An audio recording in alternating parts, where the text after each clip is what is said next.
안녕하세요. 사연 읽어주는 남녀입니다. 오늘도 와주셔서 감사드리며 그럼 오늘의 사연 바로 소개해드리겠습니다.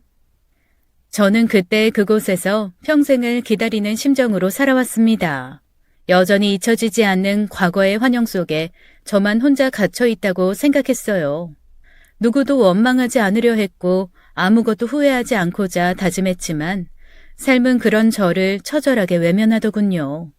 저는 제 나이 57세에 아버지를 잃었습니다. 살면서 잃은 것이 비단 아버지뿐만은 아니었지만 그 고통과 적막은 제 삶을 통틀어 가장 무겁게 가슴 아픈 순간이 아니었나 싶어요.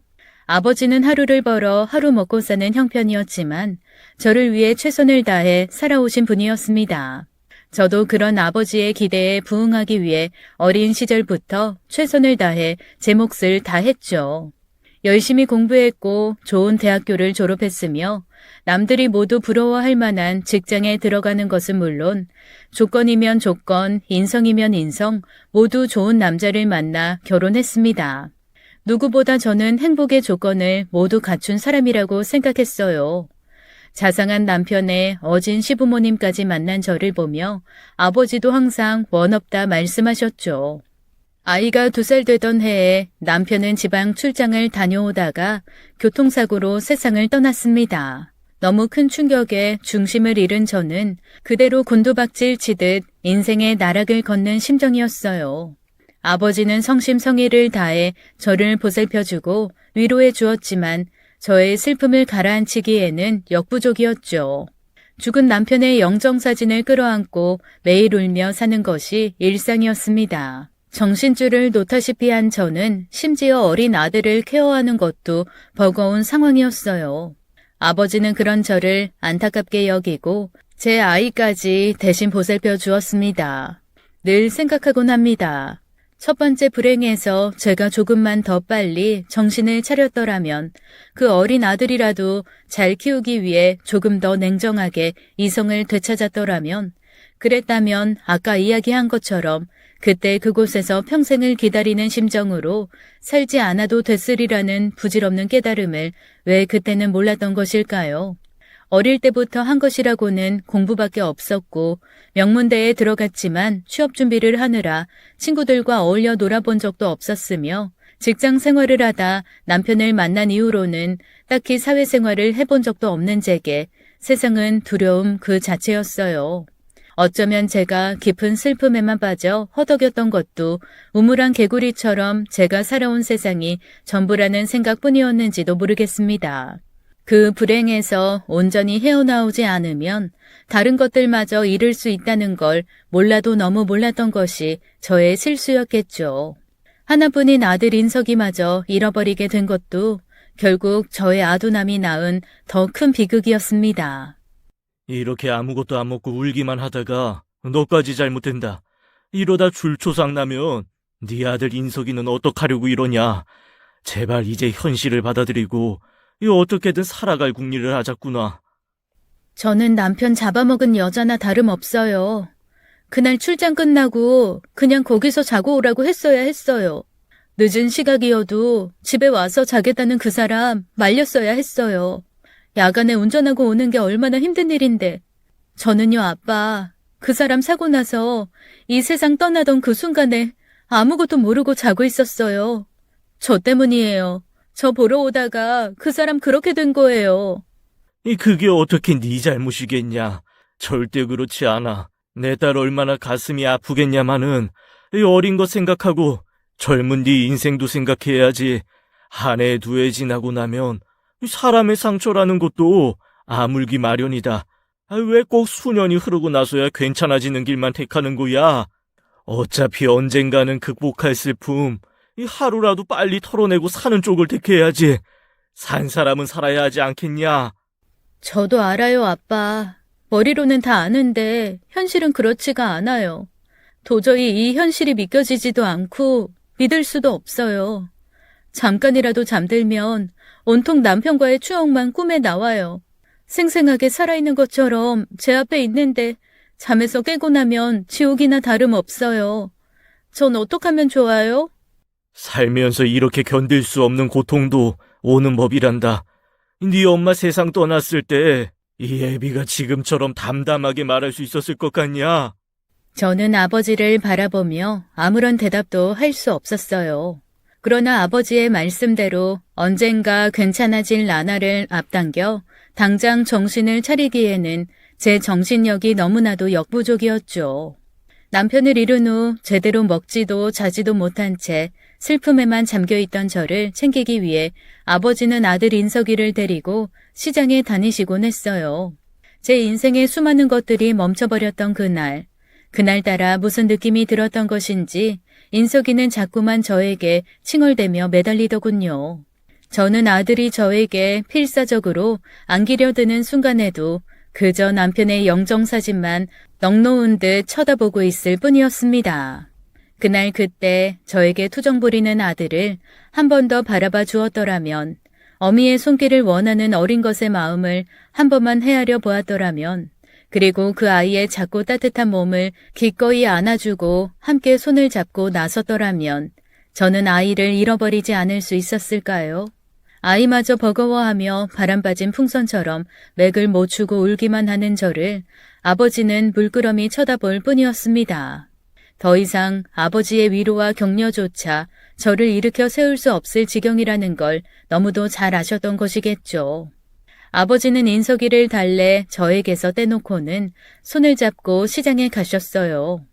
딸 자식에게 밥 한 술이라도 먹이겠다는 심정 하나로 어린 손주를 데리고 장을 보러 가신 아버지는 그날 혼비백산이 되어 혼자 돌아오고야 말았습니다. 어린 인석이가 시장통에서 하도 울고불고 하는 바람에 제대로 장을 볼 수 없었던 아버지는 옆에 있던 아주머니가 아이를 잠깐 봐주겠다는 말만 믿고 물건을 사러 갔던 것이죠.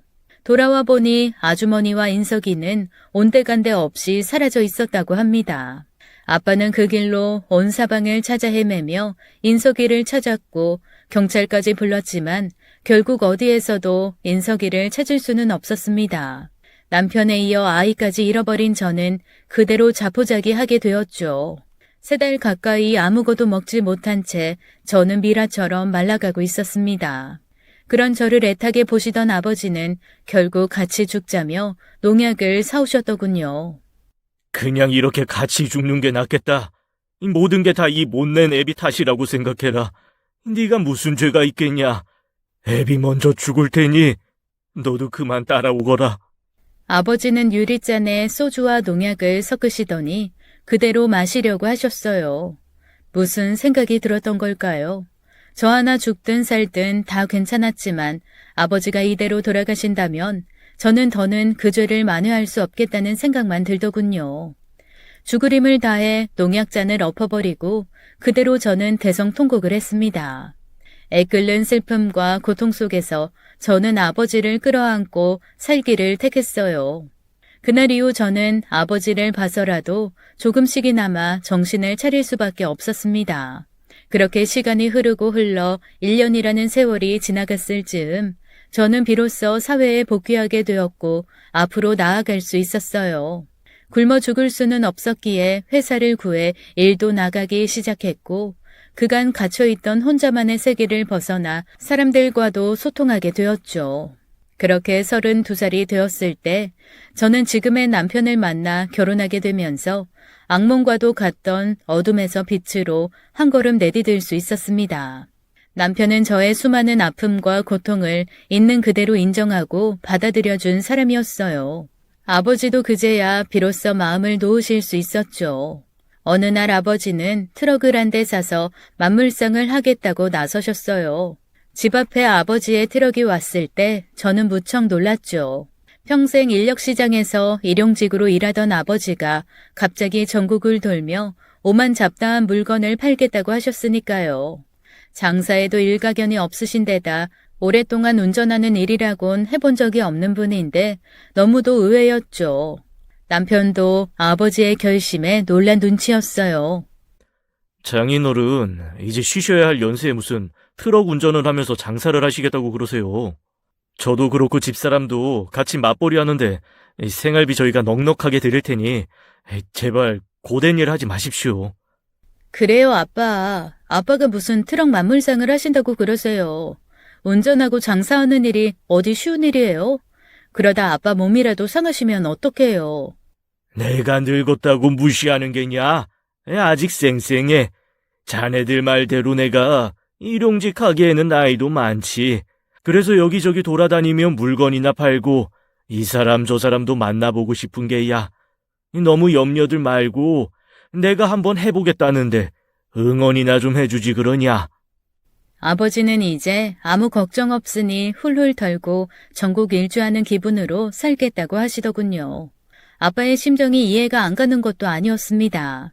요 몇 년 사이에 저를 걱정하고 사시느라 10년은 늙어 보였으니까요. 너무 죄송한 마음뿐이어서였는지 저는 그런 아빠의 뜻을 존중할 수밖에 없었어요. 그렇게 20여 년의 세월이 흘렀습니다. 저는 새로 결혼한 남편 사이에 아이 둘을 낳게 되었죠. 산 사람은 살아야 한다. 이 말 참으로 옳은 말이더군요. 첫 남편과 아이를 잃어버린 제 인생이 그곳에서 그대로 끝나버린 줄만 알았지만 시간이 흐름에 따라 저도 서서히 세상에 순응하게 되는 것을 거부할 수 없었습니다. 제 마음속 어딘가는 남편과 인석이를 잃어버린 그 순간의 고통에 머물러 있었지만 삶은 저를 어떻게든 앞으로 나아가게 만들더군요. 마치 처음 닥쳤던 불행이 인생을 살면서 겪어야 할 모든 불행을 압축시켜 놓기라도 한 것처럼 저는 새로 만난 남편과 그 사이에서 낳은 두 아이를 키우며 큰 걱정거리 없이 살아갈 수 있었습니다. 그러나 그 행복도 영원할 순 없다는 듯 새로운 불행이 닥쳤습니다. 아버지가 얼마 전 췌장암 말기 진단을 받으신 것이었어요. 의사 말로는 길어야 3개월이라고 하더군요. 아무 손쓸 방법이 없었습니다. 아버지는 서럽게 울기만 하는 저를 보며 바싹 마른 입술로 말씀하셨어요. 나는 괜찮다. 다 괜찮아. 내가 지은 죄가 너무 많아서 벌 받는 거야. 말도 안 되는 소리라는 생각밖엔 들지 않았습니다. 아버지는 여전히 자신 때문에 인석이를 잃어버렸다는 죄책감에서 벗어나지 못하고 있었죠. 아빠가 지은 죄가 많다니 그게 무슨 말씀이세요? 그게 왜 아빠 탓이에요? 제가 인석이 잘 챙기지 못한 탓이죠. 절대 아빠 잘못이 아니에요. 그렇게 생각하지 마세요. 제가 아무리 아버지 잘못이 아니라고 말씀드려도 아버지는 요지부동이었어요. 아버지를 뵈러 병원에 갈 때마다 아버지는 항상 뭔가를 쓰고 계셨습니다. 그런데 저만 가면 곧장 숨기곤 하시더군요. 아빠, 뭔데 그렇게 숨기세요? 유산 목록이라도 돼요? 물려줄 것도 없어서 미안하구나. 그런 거라면 나도 참 좋겠다. 아빠, 웃자고 한 소린데 또 쓸데없이 진지해지고 그러세요. 이렇게 저 살게 해준 분이 누군데요? 아빠가 왜 저한테 미안하세요? 저한테 미안하다고 하지 마세요. 저 가슴 아파요. 나 죽고 나면 꼭 이 공책 봐라. 저는 아버지의 그런 말씀마저 듣기 싫더군요. 과거의 고통에서 벗어나지 못하는 아버지를 본다는 것 자체가 저에게도 상처였어요. 그날 밤 꿈에 세상을 떠난 인석 아빠가 나오는 꿈이었어요. 인석 아빠는 안쓰러운 얼굴로 저를 바라보고 있었죠. 그리고 멀리 아버지가 인석 아빠를 향해 한 걸음 두 걸음 다가가고 있는 것이 보이더군요.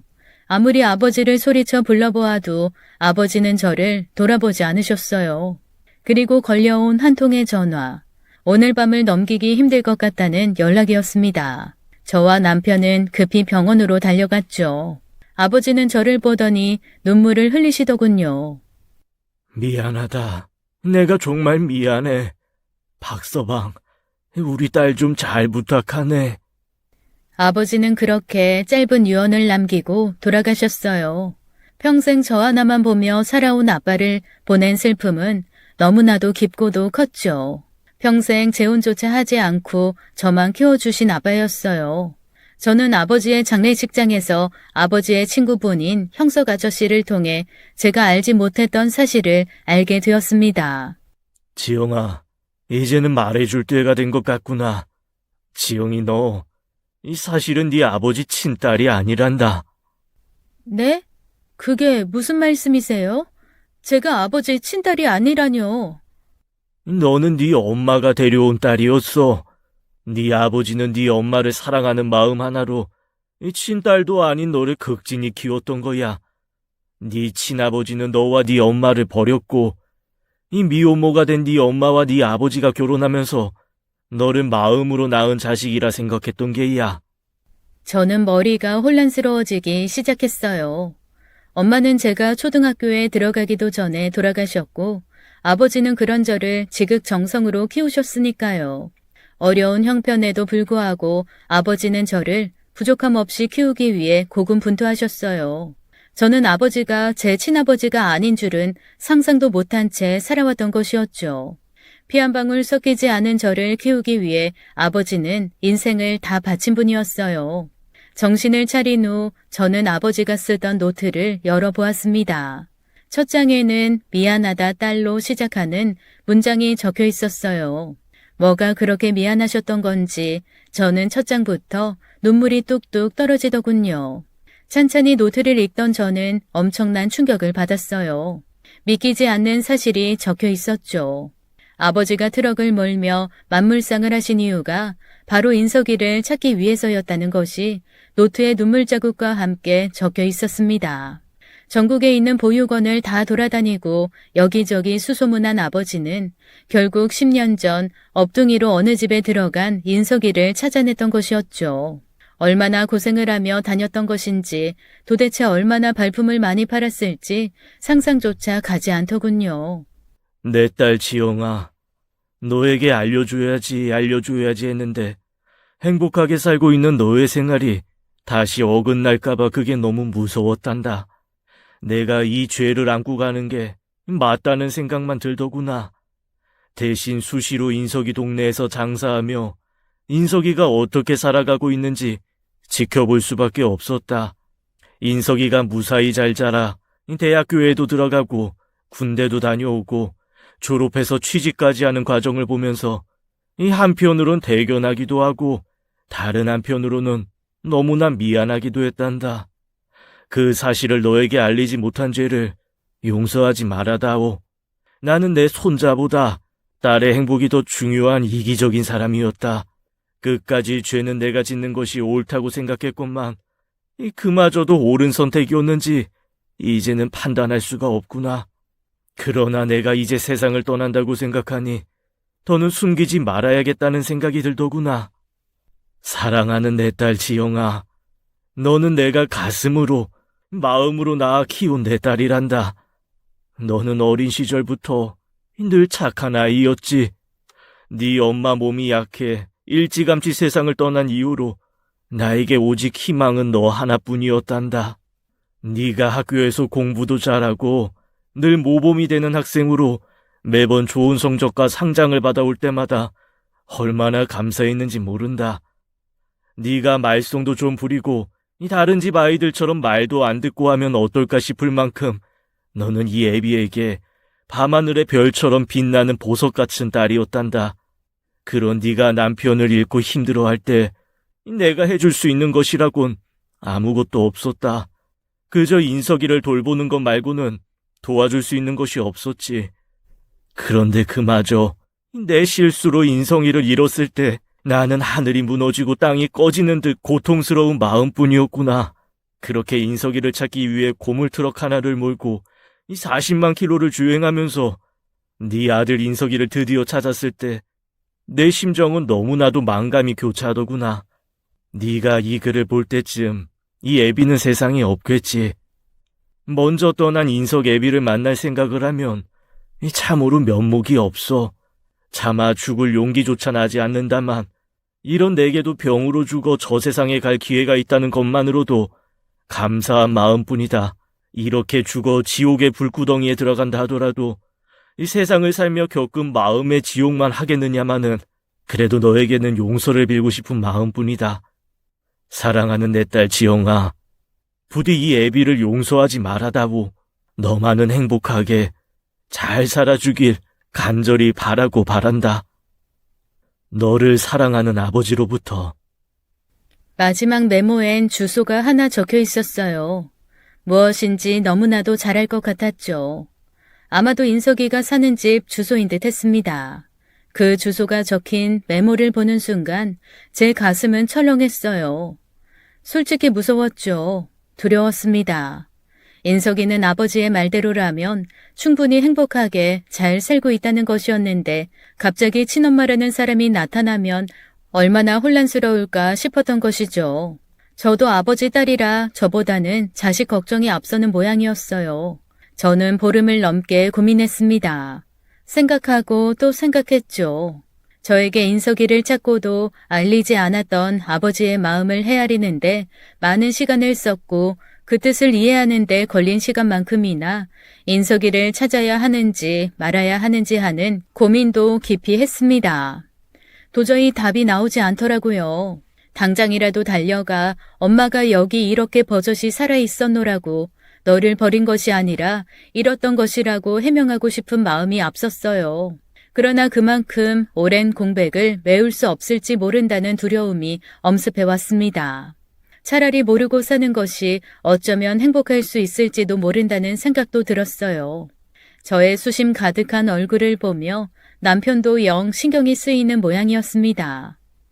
여보, 뭐가 그렇게 고민이야. 내가 당신에 대해서 모르는 거 없다고 생각해. 나한테 숨기려 들지 말고 그냥 허심탄회하게 말해봐. 내가 뭘 도와주면 좋겠어. 다정하고 사려 깊은 남편은 이미 제 과거를 다 알고 있었어요. 저는 몇 번을 망설이다가 아버지의 노트를 남편에게 보여주었죠. 아버지가 남기신 글을 다 읽은 남편은 한동안 말없이 고개를 끄덕이며 눈시울을 붉히더군요. 장인 어른께서 얼마나 속앓이를 하셨을지 생각하니 나까지 울컥하네. 여보, 나는 어떻게 하면 좋을까요? 아빠 마음은 너무나도 이해가 되는데 이제 그 선택의 기로가 저한테 왔다고 생각하니 보통 심란한 게 아니에요. 당신 마음 가는 대로 해. 이성적으로 생각만 한다고 해서 답이 나올 문제는 아닌 것 같아. 당신 아들 인석이 많이 보고 싶었을 거 아니야. 비록 나한테 다 표현 못했어도 우리 애들 때문에 속내 숨겼다 하더라도 어느 정도는 나도 생각하고 있었어. 그 어린 아들을 잃어버리고 당신 심정이 어땠겠어. 나도 자식이 있는 부모인데 내 자식 아니라도 그 마음 헤아리는 건 똑같아. 당신 마음이 향하는 대로 당신의 판단을 내리는 게 좋을 것 같아. 남편은 진중한 얼굴로 제 어깨를 감싸 안으며 따스하게 말해주더군요. 남편의 말이 전부 옳았어요. 솔직히 너무나도 보고 싶었던 것이 제 마음이었으니까요. 저를 이해해준 남편을 붙잡고 펑펑 울었습니다. 그래, 울어. 마음껏 울어. 괜찮아. 인석이의 주소지는 조그마한 원룸이었어요. 인석이의 양부모는 지방에 거주하고 있다고 했습니다. 서울에서 대학교를 나온 인석이는 취업해 원룸에 살고 있었던 것이죠. 퇴근하고 오려면 한참인 시각이었어요. 어쩌면 안 들어올지도 모르는 일이었지만 저는 원룸 앞에서 계속 기다렸죠. 다 자란 얼굴은 알 수 없었지만 보면 알 수 있을 것만 같았어요. 그리고 그 생각은 적중했습니다. 키가 크고 반듯하게 생긴 청년이 다가오는데 저는 순간 인석이가 맞다는 느낌이 들더군요. 저는 망설이고 망설이다가 입을 열었어요. 저기요, 이 오피스텔 301호에 사는 총각 맞지요? 네, 그런데요. 저기 제가 좀 할 얘기가 있어서 그러는데 잠깐 시간 좀 내줄 수 있을까요? 실례지만 무슨 일이시죠? 누구신데? 인석이는 저를 의아한 얼굴로 쳐다보았어요. 입이 도저히 떨어지지 않더군요. 나 이상한 사람 아니에요. 뭐 물건 팔러 오거나 종교 홍보하러 온 것도 아니고요. 제가 총각한테 좀 볼 일이 있어서. 그러니까 그게 뭔데요? 나 그쪽 엄마예요. 친엄마. 순간 인석이의 표정이 딱딱하게 굳더군요. 자신이 친부모와 떨어져 보육원에서 생활하다가 입양된 사실을 모두 알고 있었기에 어쩌면 올 것이 왔다는 느낌도 들 수 있었는지 모르겠어요. 처음엔 잡상인 정도로 여겼던 여자가 갑작스러운 이야기를 하자 인석이는 몹시 놀라는 눈치였습니다. 그래도 심성이 고운 아이로 자란 모양인지 저를 집 안으로 들이더군요. 비좁기는 한데 우선 들어오세요. 밖에 추운데 절 얼마나 기다리셨던 거예요? 그렇게 오래 기다리진 않았어요. 저를 어떻게 찾으신 건데요? 제가 여기에 산다는 건 어떻게 아셨고요? 저는 훤칠하게 커버린 아들 인석이가 낯설기도 하고 와라 끌어안고 눈물의 제외라도 하는 일은 드라마에서 나오는 것인 양 저는 모든 것이 조심스럽기만 하더군요. 인석이도 놀라운 반 당혹스러운 반인지 경계하는 것 같으면서도 자신의 사정을 궁금해하는 듯 보였습니다. 내 아들, 그쪽 인석이가 2살 때 인석 아빠가 갑자기 교통사고로 세상을 떠났어요. 그때는 나도 너무 나이도 어리고 철없을 때라 그저 남편 잃은 슬픔에만 잠겨서 아들 신경 쓰지 못하고 넋만 놓고 있었고요. 우리 아버지가 시장에 데리고 갔다가 잠깐 다른 사람에게 맡기고 물건 사러 간 사이에 흔적도 없이 그쪽을 잃어버렸고요. 너무나도 미안하게 생각해요. 우리 아버지 이미 10여 년 전에 찾아서 종종 지켜봤다고 하던데 난 그동안 아무것도 모르고 있었어요. 얼마 전 아버지 돌아가시면서 이 모든 비밀을 알게 된 거고요.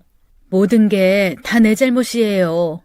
뭐가 뭔지 많이 혼란스러울 텐데 어쩌면 모른 척하고 사는 게 나은 건가 싶었던 적도 있었어요. 그런데 그게 내 뜻대로 안 되는 일이더라고요. 너무 보고 싶었어요. 제 말에 인석이는 아무런 대답도 하지 않고 물끄러미 저를 쳐다보았어요. 인석이는 보면 볼수록 제 아빠와 쏙 빼닮았더군요. 피는 못 속인다더니 이렇게 장성한 모습을 인석 아빠가 볼 수만 있다면 얼마나 좋을까 하는 생각이 들었습니다. 말씀하시는 내용 충분히 이해는 가요. 일부러 저를 버리신 게 아니라는 것도 이제 알겠고요. 하지만 그런다고 해서 뭐가 달라지는 것도 아니잖아요. 저는 인석이의 말에 저도 모르게 고개를 푹 숙이게 되더군요. 마음속 깊은 곳에서 해묵은 슬픔이 밀려나와 눈물만 뚝뚝 떨어졌어요. 내가 정말 미안해요. 말씀 편하게 하세요. 제가 다 불편하네요. 그리고 사과하지 마시고요. 그냥 전 혼란스러운 것뿐이에요. 그게 다예요. 난 아무것도 바라는 거 없어요. 가끔이라도 이렇게 얼굴 볼 수만 있다면 그걸로 좋게 해요. 저 잃어버리고 난 이후에는 어떻게 사셨는데요? 인석이의 질문은 날카로웠어요. 저는 피할 수 없는 제가 평생 죄지은 심정으로 여겨야 했던 제 인생의 민낯과 그 치부를 누군가에게 사정없이 까발려진 기분이었습니다. 새로운 남편 만나 아이 둘 낳고 그냥 그렇게 평범하게 살았어. 저는 얌전한 학생처럼 대답한 뒤 입술을 질끈 깨물며 눈물을 펑펑 쏟기 시작했어요. 어떠한 비난을 받아도 달게 받겠다는 결심을 하게 되더군요. 끝까지 아들을 찾지 못했던 것, 포기했던 그 순간, 그리고 지금의 남편과 아무렇지 않다는 듯 새로운 가정을 꾸리고 아이들을 낳아 키웠던 세월이 저의 어마어마한 죄처럼 여겨졌답니다. 행복하셨어요? 저는 인석이의 물음에 아무런 대답도 하지 못한 채 눈물만 뚝뚝 흘렸습니다. 저에게 생각할 시간을 좀 주시면 어떨까요? 제가 연락드릴 때까지 좀 기다려주세요. 저는 목이 메어 아무런 대답조차 하지 못한 채 고개만 끄덕이며 인석이의 집을 나섰어요. 무슨 정신으로 집에 돌아왔는지 모르겠더군요. 멍한 얼굴로 벽을 쳐다보며 울기만 하는 저를 보며 아이들도 남편도 놀라는 눈치였어요. 남편은 저의 넉나간 얼굴을 보며 눈치만 살피는 아이들을 달랜 뒤에 저에게 다가오더군요. 오늘 인석이 만나고 온다고 했었지. 어땠는데 그렇게 표정이 안 좋아? 당신 아들 인석이가 모진 말이라도 한 거야? 남편은 안쓰럽기 그지없다는 얼굴로 제 어깨를 어루만지며 물었어요. 저는 고개를 가로저었죠. 자기 없이 그동안 어떻게 살았느냐고 묻는데 내가 아무런 할 말이 없는 거예요. 나 솔직히 인석이 단 하루도 가슴에서 지워본 적이 없어요. 언제나 나에게는 그 어린 모습으로 남아 있었어. 다시는 되돌릴 수 없고 되돌아갈 수도 없는 그때의 나 자신을 용서하는 것조차 힘들어서 이렇게 살 바에는 죽는 게 낫겠다고 생각한 적도 많았어요.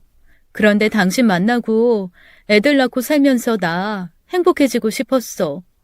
행복하게 사는 흉내라도 내보고 싶었어. 그게 죄였을까요? 내 잘못이었겠죠? 그렇죠? 남편은 제 고백에 눈시울이 붉어진 채 저를 끌어안았어요. 저는 그렇게 남편의 품에서 엉엉 울었죠. 인석이 아빠가 세상을 떠난 것도, 인석이를 잃어버린 것도 그 어느 것도 당신 잘못 아니야. 그저 야속하고 야꾸준 운명의 인연이 어긋나 버린 것뿐이야. 당신이 이렇게 무너질 때마다 나와 우리 애들이 어떨 것 같아? 나하고 우리 애들하고 같이 살아온 수많은 행복했던 순간들이 전부 당신에게 죄라면 우리 존재는 뭐가 되는 건데? 여보, 너무 감정에 치우치지 말고 때로는 냉정하게 생각할 필요도 있는 거야. 당신 아들 인석이도 어엿한 성인이고 본인의 처지를 잘 알고 있는 하나의 인격체야. 그리고 당신하고는 떨어져 산 세월이 인생의 대부분인 다 큰 남의 집 귀한 아들이라고 생각해. 그 뜻을 존중해주는 것도 사랑인 거야. 곁에 있어주지 못할 세월이 야속하고 안타깝고 후회되겠지. 하지만 이미 지나버린 세월이 그런다고 다시 돌아오진 않잖아. 저는 남편을 바라보며 그제야 조금 진정할 수 있었습니다. 현실을 있는 그대로 봐. 그게 당신이 할 수 있는 최선이야. 그리고 때로는 설령 그게 아들이라 할지라도 독립적인 존재로 인정해주는 것도 필요해. 인석이가 당신 보지 않겠대? 아니요. 그냥 생각할 시간이 좀 필요하대요. 연락할 때까지 기다려달라고 하더라고요. 그게 뭐가 문제야. 기다려달라고 하면 기다리면 되는 거지. 나는 인석이를 잃어버렸던 그 순간에 늘 머물러 있는 것 같았어요. 늘 그곳에서 평생을 기다린 것처럼 살았는데, 그런데 인석이 입에서 기다려달라는 그 말이 나오니까 너무나도 서럽더라고요. 혼란스러워서 그런 걸 거야. 당신이 반갑지 않을 리 있겠어. 그토록 그리워하던 친엄마를 찾았는데 이 세상에 반갑지 않을 사람이 어디 있겠어. 기다려보자고. 저는 고개를 끄덕이고는 그제야 울음을 멈추었습니다. 인석이의 연락을 기다리는 시간은 매 순간 피가 마르는 심정이었어요. 욕을 해도 좋으니 나를 비난해도 좋으니 다시 한 번만 더 만나보고 싶다는 생각뿐이었죠. 왜 처음 만났을 때 더 살갑게 반가운 마음을 표현하지 못했는지, 왜 울기만 하고 마음에 꾹꾹 눌러 담아 놓았던 그리움을 입 밖으로 표현하지 못했는지 모든 것이 후회될 뿐이었습니다. 이렇게 인석이에게 연락이 오지 않는다면 어쩌나 하는 두려움과 그 두려움이 현실이 되었을 때 저는 어떻게 대처해야 하는지에 대한 막막함이 밀려왔어요. 그제야 아버지가 왜 인석이의 존재를 저에게 알리지 않으려 했었는지 이해가 되더군요. 아버지는 모든 것을 지켜보았던 것입니다. 인석이가 양부모와 어떻게 지내고 있는지, 학교에서는 어떤 생활을 하고 있는지, 친구들과 어울려 놀 때의 표정은 어떤지까지 모두 알고 있었던 것이죠. 그렇게 잘 자라고 있는 인석이의 일상에 저라는 존재가 어떤 영향을 미칠지 고민하셨던 것입니다. 남편과 함께 낳은 아이들을 키우며 살아가고 있는 제 일상에 인석이라는 존재 또한 어떤 영향을 미칠지 생각하고 또 생각하셨던 것이죠. 저는 머리맡에 놓아둔 아버지의 영정사진을 물끄러미 바라보았어요. 인석이를 잃어버리고 돌아온 아버지의 그 황망한 표정, 무너진 어깨와 쉴 새 없이 흘러내리는 눈물이 떠올랐습니다. 인석이를 잃어버렸다는 것이 기정사실화되었을 때 쓰러지던 저를 지키기 위해 차마 먼저 흐트러지지도 못했던 아버지의 심정이 어땠을지 생각하니 가슴이 미어지더군요. 저는 아버지를 향해 바짝 마른 입술을 달싹이며 말했습니다. 아빠 잘못 아니에요. 박서방 말이 맞아요. 누구의 잘못도 아니었을 거예요. 그런데 저는 그렇지가 않아요. 설령 제 잘못이 아니라고 해도 스스로를 용서하는 게 너무나 사치처럼 느껴져요. 사는 게 왜 이렇게 하나같이 서러워요? 왜 이렇게 저에겐 가혹해요? 인석이에게 연락이 안 오면 어떡하죠, 아빠? 차라리 그냥 인석이 앞에 나타나지 않는 게 나은 선택이었다면 저는 인석이를 2번 버린 거나 다름없는 거잖아요. 아빠가 저에게 인석이 찾았다는 말씀 먼저 안 하신 거 다 그런 깊은 뜻이 있었다는 걸 이제야 깨닫게 되는데 저는 이제 어쩌면 좋아요, 아빠. 저는 그날 그렇게 밤새도록 울었습니다. 일주일, 생애 가장 긴 일주일이었던 것 같아요. 기다림 끝에 만난 인석이는 지난번 만났을 때보다 훨씬 차분하고 안정된 표정이었어요. 다시 보면 볼수록 인석이는 생김새하며 목소리하며 영락없이 제 아빠와 닮아있더군요. 저번에 제가 너무 냉랭하게 말씀드린 건 아니었는지 죄송했어요. 비난하거나 속상하게 해드리려고 했던 건 아니었어요. 너무 당황스럽기도 하고 갑작스럽기도 하고 무슨 말씀을 어디서부터 어떻게 해야 할지 모르겠더라고요. 저는 조심스러우면서도 또박또박 말하는 인석이의 얼굴을 보며 입가에 미소가 떠오르는 것을 느꼈어요. 너무나도 반가운 나머지 얼굴에는 미소가 피어오르면서도 눈에서는 눈물이 흘러내리는 것을 어찌할 도리가 없더군요. 저 사실 친부모님 생각 별로 안 했어요. 지금 부모님이 워낙 잘 대해주셨거든요. 그래도 가끔 생각은 했었죠. 어떻게 생긴 분들일까? 무슨 사연이 있었을까? 왜 저를 버렸을까? 저는 인석이의 말에 심장이 쿵 내려앉는 기분이었어요. 제가 입을 떼기 전에 인석이가 먼저 말하더군요. 그런데 버린 게 아니라 잃어버린 거라고 하시니까 기분이 좀 낫긴 하더라고요. 그래도 조금 더 일찍 찾아주셨다면 어땠을까? 그러면 좋았겠다 하는 생각이 든 것도 사실이었어요. 절 잃고도 그냥 잘 사셨다는 거 생각하면 솔직히 아직도 마음이 안 좋기는 해요. 저는 인석이의 말에 변명 아닌 변명을 할 수밖에 없었어요. 우리 아버지, 그러니까 너에게는 외할아버지지. 너희 아빠 돌아가시고 내가 넋놓은 채 슬픔에만 빠져 있을 때 아버지가 널 대신 돌봐주셨었어. 그러다 시장에 널 데리고 가신 날 잃어버리고 말았던 거란다. 널 찾기 위해 얼마나 고군분투했는지 몰라.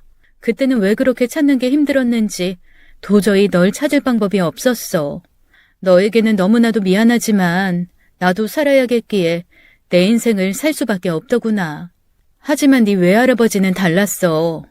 널 찾기 위해 트럭을 사셔서 만물상을 하면서 전국을 돌아다니셨어. 그러다 정말로 널 찾게 되었지만 차마 나에게 너의 존재를 알릴 수가 없었다고 하시더라고. 네가 너무나도 잘 자라고 있는 모습, 그리고 나도 새로운 가정을 꾸려서 살아가고 있는 모습을 보면서 어쩌면 모든 것이 밝혀졌을 때 양쪽 집안 모두 불행해질 수 있겠다는 걱정을 하셨던 것 같아. 저는 인석이에게 아버지의 노트를 건네주었어요. 아버지가 돌아가시기 직전까지 쓰셨던 노트란다. 이걸 다 읽고 그리고 이 못난 엄마를 용서할지 말지 결정해주면 어떻겠니? 저는 마지막이라는 심정으로 아버지의 노트를 인석이에게 건네주었어요. 인석이는 한참 그 노트를 읽더군요. 저는 찬찬히 노트를 읽어보는 인석이를 바라보며 얼마나 눈물을 흘렸는지 모르겠더군요. 비로소 인석이 눈에서도 눈물이 맺히기 시작했어요. 정말 미안하다. 너무 미안해. 모든 게 다 내 잘못이란다. 할아버지는 부디 용서해 주렴. 제가 아직 부모가 되어보지 못해서 잘은 모르겠지만 할아버지는 아마도 딸을 너무나도 사랑해서 그러셨다는 건 알 수 있을 것 같아요. 당장은 힘들지만 조금씩 이해해 갈 수 있었으면 좋겠어요. 그렇게 우리는 아버지의 노트를 가운데 두고 말없이 서로를 바라보았어요. 뜨거운 커피가 차갑게 식어갈 정도의 시간이 흘렀을 때 우리는 말없이 일어나 서로의 갈 길을 배웅했죠. 한편의 영화처럼 드라마처럼 아름다운 재회의 장면이라든가 그도 아니라면 비극적인 격정적인 상황 같은 건 없었지만 인석이와 저는 서로 많은 것을 느낄 수가 있었어요. 그것이 혈육의 정인 것일까요? 피가 물보다 진하고 더운 이유가 따로 있었던 것일까요? 우리는 아무런 말 없이도 수많은 대화를 나눌 수 있다는 걸 깨달을 수 있었어요. 헤어질 때 인석이와 저는 붉게 충혈된 눈으로 서로를 향해 희미한 미소를 지으며 각자의 삶으로 되돌아갔습니다. 그날 이후 우리는 조금씩 서로를 알아가기 시작했어요. 주로 인석이에게서 연락이 먼저 왔죠. 도저히 제가 먼저 연락할 염치가 없어 인석이의 문자 한 통, 전화 한 통에 울고 웃었답니다. 어느 날 인석이는 처음 찾아오셨을 때 추운 겨울이었는데 창밖 좀 보세요. 꽃이 피었어요. 또 어떤 날은 날씨 덥다고 에어컨 바람 너무 많이 쐬지 마세요. 몸 잘 챙기세요. 하며 안부를 물어왔죠. 인석이가 지나던 길에 들렀다며 갱년기 여성에게 좋다는 영양제를 사들고 집 앞에 왔을 때는 노란 은행잎이 바닥에 수북했어요. 밖에 눈이 와요. 미끄러져 넘어지지 않게 조심하세요. 하고 전화를 했을 때는 우리가 처음 만났던 겨울이 또다시 찾아와 있었답니다. 그렇게 우리는 적당한 거리에서 이따금 그러나 가슴 설레게 서로를 챙겨주고 있었어요. 저는 시간 나는 틈틈이 밑반찬이며 김치며 담궈서 원룸 앞에 가져다 주곤 했습니다. 어릴 때부터 지금까지 엄마가 해주신 음식 한번 제대로 먹어보지 못하고 자란 인석이가 마음에 걸려 음식할 때는 꼭 따로 챙겨주게 되더라고요. 마음에 걸리는 건 가족들이었죠. 남편은 두 아이들에게 제 사정을 잘 설명하며 다독여주곤 했어요. 저를 온전히 이해해주고 인석이와 제 관계가 원만히 지속될 수 있도록 틈틈이 곁에서 조언도 해주고 이것저것 챙겨주는 남편이 너무나도 고맙더군요. 덕분에 두 아이도 엄마의 심정을 이해해 주었어요. 엄마, 우리 엄마 마음 다 이해해요. 그래도 너무 많이 울지는 마세요. 엄마가 매일 우는 거 인석 오빠가 알면 더 속상해할 거예요. 얘는 오빠 소리가 잘도 나오네. 엄마는 고마운데 너희들한테는 너무 미안하구나. 엄마가 뭐가 미안해요. 우리는 오히려 인석 오빠한테 미안한데? 나랑 언니는 엄마한테 어린 시절부터 사랑 듬뿍 받고 자랐는데 인석 오빠는 그렇지 못했잖아요. 어쩜 그런 생각까지. 너희들 속 깊은 건 알았지만 정말 엄마가 깜짝 놀라게 되네. 너무 고맙다 우리 딸들. 엄마, 우리는 오빠 대환영이에요. 지난번에 아빠하고도 같이 이야기했는데 우린 솔직히 오빠 한 명 있으면 너무 든든할 것 같다고 그랬었거든요. 언제 같이 만나면 좋겠어요. 저는 속 깊은 두 딸을 바라보며 너무나도 대견하고 감사한 마음에 한껏 미소를 머금게 되더군요. 그렇게 1년의 시간이 흐른 어느 날 인석이는 우리 가족과 함께 식사를 하게 되었어요. 남편은 자기보다 키가 한 뼘은 큰 인석이를 꼭 안아주더군요. 두 딸은 시키지도 않았는데 오빠 오빠 하며 따르고요.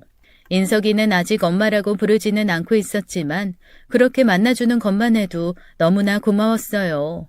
그리고 지난 어버이날 인석이의 전화를 받고 나간 집 앞 카페에서 인석이는 말없이 제 가슴에 카네이션 한 송이를 달아주더군요. 울지 않으려 애를 썼지만 도저히 참을 수가 없었습니다. 그 사람 많은 카페에서 저는 펑펑 울었어요. 인석이는 그런 저를 애틋한 눈으로 지켜보다가 두 팔을 벌려 꼭 안아주더군요. 감사해요, 엄마. 눈물이 멈추지 않았습니다. 더는 무슨 욕심을 부릴 수 있을까 싶을 만큼 행복했어요. 저는 인석이에게 말했죠. 고맙고 감사해 아들. 단 한순간도 너를 잊고 산 적이 없었단다. 이렇게 너를 찾고 너에게 엄마 소리까지 듣다니 나는 이제 죽어도 여한이 없어. 너무나도 소중한 내 아들. 엄마 오래오래 살 거야. 우리 아들한테 마음의 진빚 다 갚으려면 구수밖엔 없어. 너무 감사해. 사랑해 아들. 인석이가 저를 처음으로 엄마라고 불러주던 날 저는 가슴에 인석이의 카네이션을 달고 아버지를 만나러 갔습니다. 아버지의 묘소 앞에서 저는 기쁨과 감사의 마음으로 울었다가 웃었다가 하며 아버지를 몇 번이나 불렀는지 몰라요. 아빠, 지영이 왔어요. 우리 인석이가 오늘 저에게 엄마라고 불러줬어요. 평생 다시는 인석이에게 들어보지 못할 거라고 생각한 그 엄마라는 말이 이렇게 저를 행복하게 해줄 줄도 몰랐어요. 아빠, 전 이제 모든 것에 감사해요. 아빠가 만물상 하시면서 인석이 찾아준 것도, 그리고 저에게 인석이 주소 알려주고 떠나신 것도, 인석이의 인생과 제 인생을 보호하기 위해서 중간에서 수도 없이 고민하고 또 고민하셨다는 것도 전부 감사해요. 아빠, 살아보니까요. 이 세상엔 온통 고마운 일들 뿐인 것 같아요. 저는 이제 아무것도 후회하지 않아요. 아무것도 원망하지 않아요. 그저 감사하고 사랑해요, 아빠. 저 이제는 모든 고통에서 벗어나서 행복한 길로만 갈래요. 아빠도 부디 그곳에서 영면하세요. 사랑해요. 그때 아빠의 묘비 위로 흰 나비 한 마리가 날아들더군요. 저는 빙긋 웃으며 눈물을 닦고 하늘을 바라보았습니다. 흰 나비가 제 머리 위로 날아오르는 순간 저는 두 눈을 감으며 온전하고 평온한 행복에 감사 기도를 드렸어요. 지금까지 사연 읽어주는 남녀였습니다. 끝까지 함께 해주신 여러분 감사드리며 저희는 다음 사연으로 돌아올게요. 감사합니다.